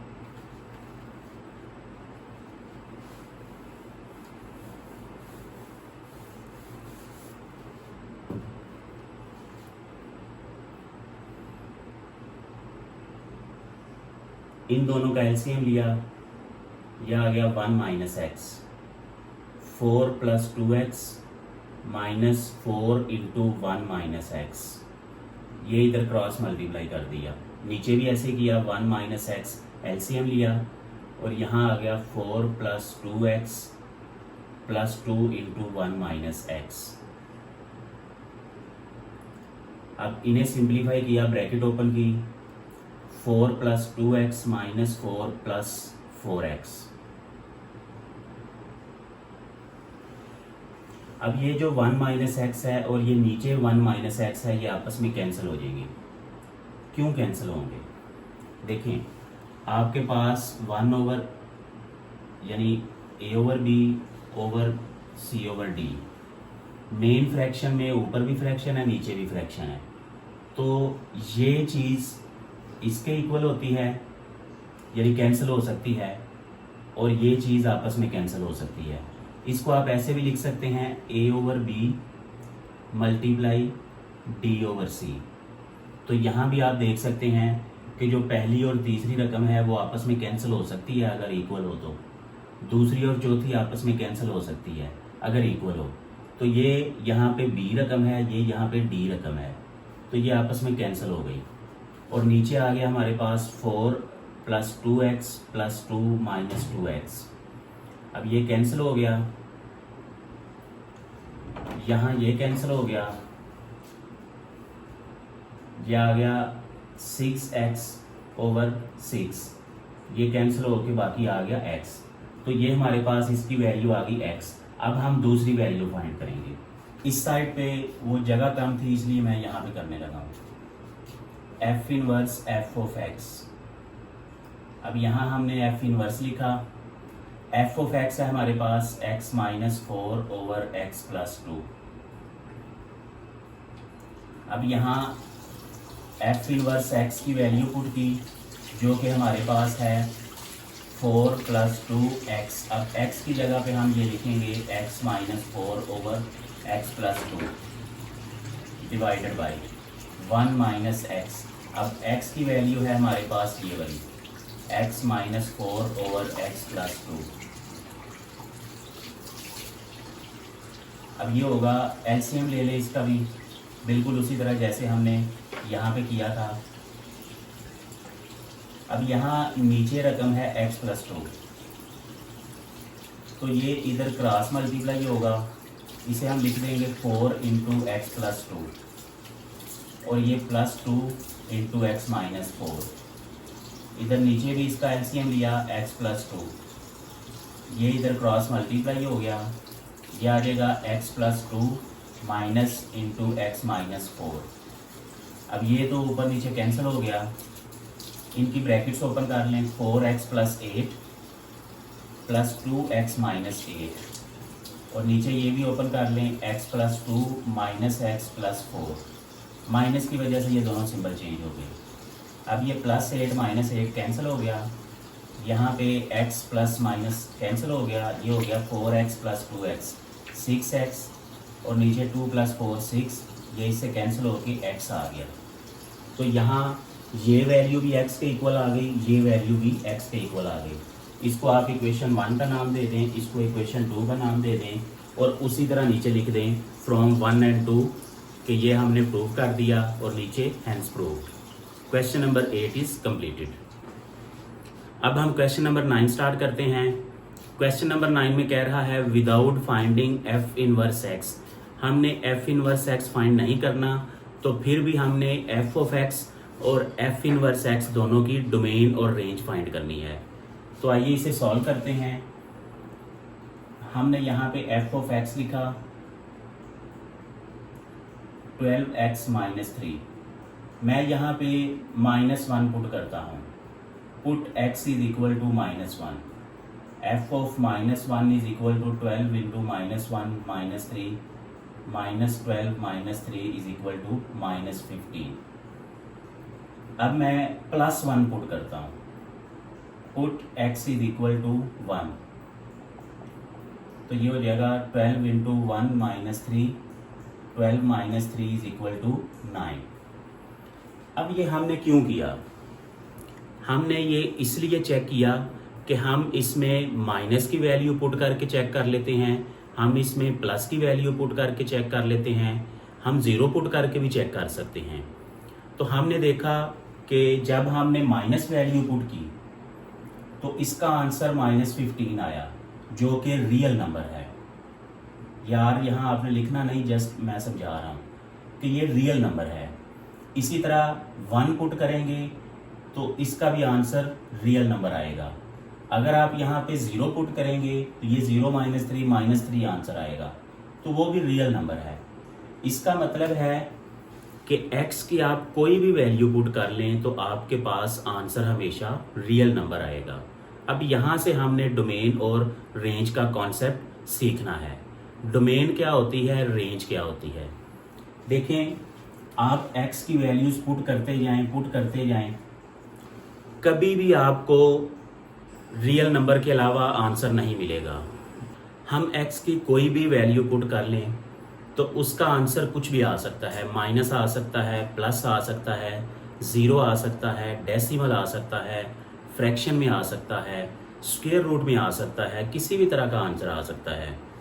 सिर्फ ये वाले 2 आंसर नहीं आने चाहिए, क्योंकि ये रियल नंबर नहीं है। आपने चैप्टर नंबर 1 में पढ़ा है कि ये कॉम्प्लेक्स नंबर है, और जब किसी रकम के नीचे 0 आ जाता है तो वो भी रियल नंबर नहीं होता। सिर्फ इस तरह के 2 आंसर नहीं आने चाहिए। आप x की वैल्यू जो मर्जी पुट करते जाएं, ना तो वो कॉम्प्लेक्स नंबर आए, ना ही ये 1/0 यानी नीचे 0 आना चाहिए, क्योंकि ये दोनों ही रियल नंबर नहीं हैं। तो हमने जो डोमेन और रेंज लिखनी होती है वो रियल नंबर में लिखनी होती है। तो यहाँ पे आप x की कुछ भी वैल्यू पुट कर लें, आपके पास हमेशा रियल नंबर ही आएगा। तो इसलिए इसकी डोमेन क्या होगी, रियल नंबर, यानी कि तमाम नंबर हम इसमें शामिल कर सकते हैं। तो अब यहाँ लिखते हैं डोमेन ऑफ f का मतलब है f ऑफ x, और यहाँ लिखते हैं रेंज ऑफ f। इसी तरह उसने इन्वर्स की भी कहा हुआ था, तो यहाँ हम लिखते हैं डोमेन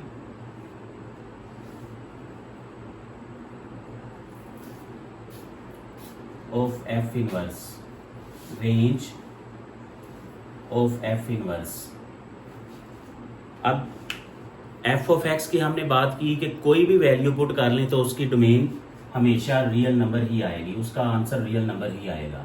तो इसको आप आर भी लिख सकते हैं, लेकिन ज़्यादा बेहतर है कि आप ब्रैकेट में लिखें, माइनस इन्फिनिटी से लेके प्लस इन्फिनिटी तक। आर का मतलब होता है माइनस इन्फिनिटी से लेके प्लस इन्फिनिटी तक आप कोई भी वैल्यू पुट कर सकते हैं। इसी तरह रेंज भी इसकी रियल नंबर ही हमेशा आएगी, तो रियल नंबर कुछ भी आ सकता है, तो ये भी इसकी माइनस इन्फिनिटी से प्लस इन्फिनिटी होगी। डोमेन और रेंज इस क्वेश्चन में सेम है, यानी कभी भी आपका ये वाला आंसर नहीं आएगा। अब इस ब्रैकेट का मतलब है कि ये वाला नंबर आपने शामिल नहीं करना, बल्कि इससे बड़ा नंबर शामिल करना है। और इधर भी ऐसे ही है कि ये हमने नंबर शामिल नहीं करना, बल्कि इससे छोटा नंबर शामिल करना है। अब आ जाते हैं इन्वर्स की तरफ। अब इन्वर्स में क्या होता है, जो हमारे पास यहाँ पे डोमेन है वो इन्वर्स में आके रेंज बन जाती है, और जो यहाँ पे रेंज है वो इन्वर्स में आके डोमेन बन जाती है, उलट हो जाता है। तो इसलिए हम यहाँ लिखेंगे, ये वाली वैल्यू यहाँ लिखेंगे माइनस इन्फिनिटी प्लस इन्फिनिटी, और ये जो डोमेन है ये इधर आके रेंज बन जाएगी। अब इस क्वेश्चन में बाई चांस दोनों सेम हैं, तो इसलिए आपको यहाँ भी सेम नज़र आ रही है, लेकिन आगे क्वेश्चंस आएंगे उसमें देखेंगे कि जो डोमेन है वो नीचे इन्वर्स में आके रेंज बन जाती है, और जो ऊपर रेंज है वो इन्वर्स में आके नीचे डोमेन बन जाती है। अब क्वेश्चन नंबर 9 का पार्ट 2 करते हैं। पार्ट 2 में फंक्शन चेंज है, F of x is equal to 1/2x plus 8। इसमें हमने x प्लस 1 पुट किया, तो सिंप्लीफाई किया तो हमारे पास 17/2 यानी रियल नंबर आ गया। फिर हमने -1 पुट किया, सिंप्लीफाई किया तो हमारे पास रियल नंबर आ गया। अगर आप 0 पुट करें तो ये सारा 0 हो जाएगा और 8 जवाब आ जाएगा, तो ये भी रियल नंबर है। यानी ये एक ऐसा फंक्शन है जिसमें हमारे पास आंसर हमेशा रियल नंबर आएगा। तो जब भी आपके पास हर वैल्यू के लिए रियल नंबर आता है तो याद रखें उसकी डोमेन हमेशा रियल नंबर होती है।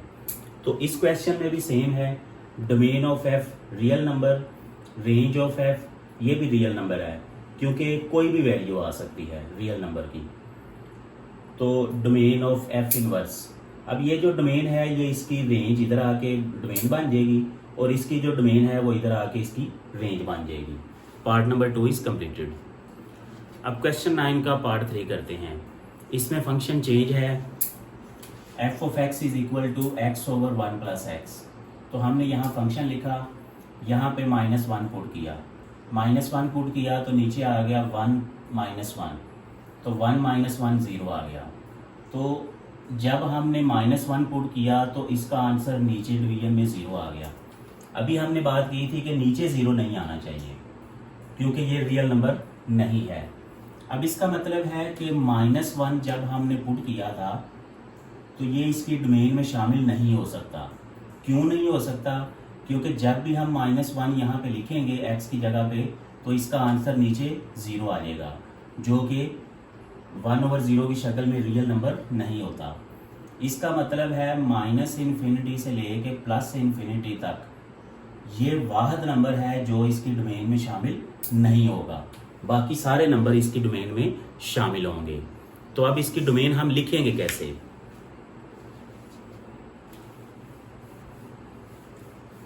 अब इसकी डोमेन हम लिखते हैं रियल नंबर्स -1, लेकिन इसको हम ब्रैकेट्स की शक्ल में लिखते हैं, जो कि ज़्यादा बेहतर है।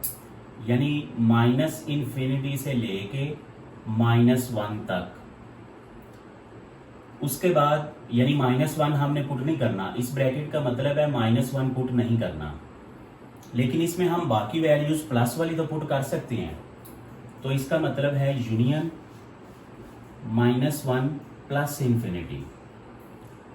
असल में यही काम यहाँ लिखा है, -इन्फिनिटी से लेके प्लस इन्फिनिटी तक हमने जाना है, बीच में -1 इधर लिख दिया, -1 इधर लिख दिया।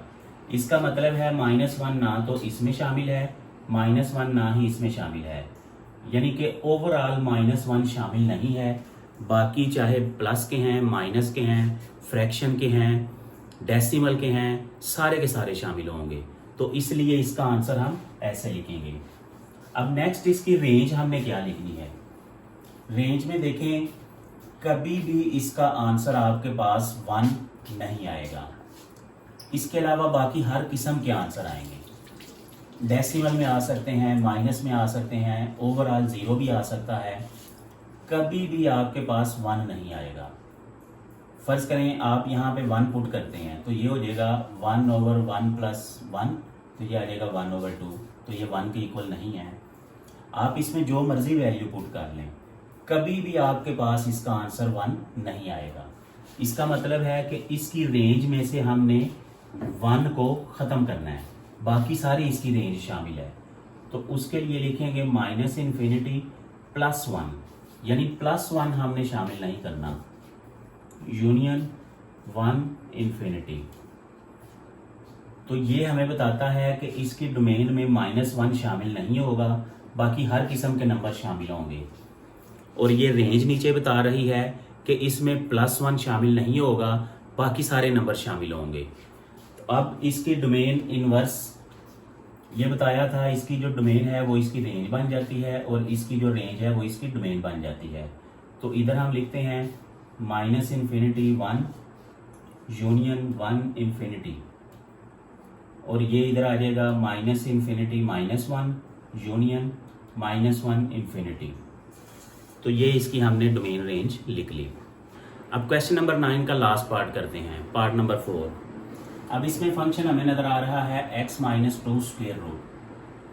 अब यहाँ पे वैल्यूज पुट करते हैं। मैंने x की वैल्यू 3 पुट की, 3 - 2 1, 1 का स्क्वायर रूट 1 होता है। फिर 2 वैल्यू पुट की, 2 - 2 0, 0 का स्क्वायर रूट 0 होता है। 1 पुट की, 1 - 2 स्क्वायर रूट -1 स्क्वायर रूट। अब देखिए ये कॉम्प्लेक्स नंबर आ गया। इसका मतलब है कि ये 2, 3, 4, 5 पॉजिटिव नंबर्स जो हैं ये हम पुट करते जाएं तो इसका आंसर हमें रियल नंबर मिलता जा रहा है। लेकिन जैसे ही हम 2 से नीचे आते हैं, लाजमी नहीं कि हमने 1 पे आना है।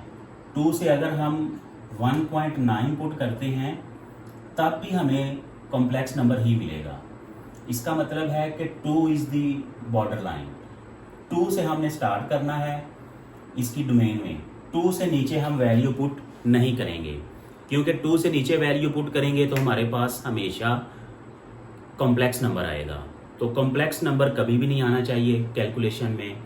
तो इसलिए इसकी डोमेन में हम वो नंबर शामिल करेंगे कि जिससे हमें रियल नंबर आंसर मिलता है, कॉम्प्लेक्स नंबर नहीं मिलता।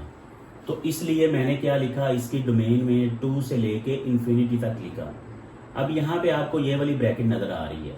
इस ब्रैकेट का मतलब होता है कि आपने इस नंबर को शामिल करना है, और इस ब्रैकेट का मतलब है कि इस नंबर को शामिल नहीं करना, बल्कि इससे छोटे वाला नंबर शामिल करना है। तो 2 को हमने डोमेन में शामिल किया हुआ है, क्योंकि 2 से हमारा आंसर रियल नंबर आ रहा है, तो इसलिए इसकी डोमेन में हमने शामिल कर दिया। अब आते हैं रेंज। रेंज कैसे लिखें, ये देखें। हमने सबसे छोटी वैल्यू पुट की तो उसका आंसर 0 आ गया। उससे बड़े की तरफ गए तो 1, यानी पॉजिटिव नंबर आ रहे हैं, नेगेटिव नंबर नहीं आ रहे आपके पास। तो ये जो सबसे छोटा नंबर है ये हमने इधर लिख लिया, और ये आगे हमें हर किस्म का आंसर मिलेगा पॉजिटिव में, तो इसलिए +∞ लिख दिया। 0 को शामिल करना है, इसलिए ये वाली ब्रैकेट लिखी। तो ये हमारी डोमेन हो गई, ये रेंज हो गई। अब इसका इन्वर्स है, इसकी जो डोमेन है वो इधर आगे इसकी रेंज बन जाएगी, इसकी जो रेंज है वो इधर आके इसकी डोमेन बन जाएगी। उम्मीद है कि ये डोमेन और रेंज वाला कॉन्सेप्ट आपको क्लियर हो गया होगा, क्योंकि ये कॉन्सेप्ट बहुत ज़रूरी है।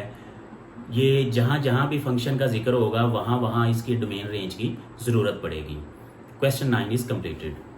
अब इस एक्सरसाइज का क्वेश्चन नंबर 10 जो कि लास्ट क्वेश्चन है वो सॉल्व करते हैं। गिवन दैट हमारे पास f(x), g(x) दो फंक्शन गिवन हैं। फाइंड a, यानी a की वैल्यू हमने फाइंड करनी है such that f(a) is equal to g(a), कि ये दोनों इक्वल हैं। इसे सॉल्व करते हैं। f(x) is equal to x² + 9। उसने कहा है कि आपने एफ ऑफ ए लिखना है, तो जहाँ जहाँ आपको एक्स नज़र आ रहा है वहाँ वहाँ ए लिख दें। तो ये हो जाएगा a square plus 9 f of a. अब जी ऑफ एक्स लिखते हैं, g of x is equal to x plus 21। इसमें भी ए पुट करेंगे, यहाँ भी ए प्लस 21 हो जाएगा। अब आगे उसने कहा हुआ है F of a is equal to g of a, तो हम लिख लेते हैं F of a is equal to g of a. F of a की वैल्यू है हमारे पास ए स्क्वेयर प्लस 9 और जी ऑफ ए की वैल्यू है ए प्लस 21। इन दोनों को इधर ले आएं, a square minus a plus 9 minus 21 is equal to 0। A square minus a minus 12 is equal to 0। अब इसके फैक्टर बनाने हैं, आप फैक्टर वाले मेथड से कर सकते हैं या आप क्वाड्रेटिक फार्मूला अप्लाई कर सकते हैं। मैं फैक्टर वाला मेथड यूज़ करने लगा हूँ। 12 के फैक्टर बनाए तो यहाँ देखें ये वाला फैक्टर यूज़ होगा, तभी हमें यहाँ -1 मिलेगा। तो बड़ी रकम के साथ हम माइनस लिखेंगे, a square minus 4a plus 3a minus 12 is equal to 0। यहाँ से a कॉमन लिया, a माइनस 4, यहाँ से प्लस 3 कॉमन लिया, a minus 4 is equal to 0। यहाँ से a माइनस 4 कॉमन लिया, यहाँ रह गया a plus 3 is equal to 0। अब इसको भी 0 के इक्वल रखें, इसको भी 0 के इक्वल रखें। a minus 4 is equal to 0, a plus 3 is equal to 0, a is equal to 4, a is equal to -3। तो ये दोनों ही आंसर हो सकते हैं। ए के हमारे पास 2 आंसर आए, दोनों ही आंसर हो सकते हैं। Exercise 4.1 is completed. उम्मीद है कि आपको इसकी अच्छी तरह समझ आ गई होगी।